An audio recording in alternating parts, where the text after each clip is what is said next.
8 kVA industrial Bharat जोर 12 से बोलिए। horsepower engine. कहाँ ले इतनी जनरेटर? ये कहाँ पड़ला?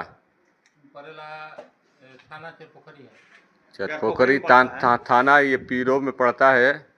ये ले जाएंगे, डीजे चलाएंगे और टेंट चलाएंगे। ये भाई साहब इनके पास बहुत सारा जनरेटर है, टेंट और डीजे काम करते हैं। ये देखिए भारत इंडस्ट्रियल है, 7.5 kVA अल्टरनेटर इसका 7.5 kVA, डिलक्स इसका रेडिएटर हो गया। और ये इंजन देखिए 12 HP।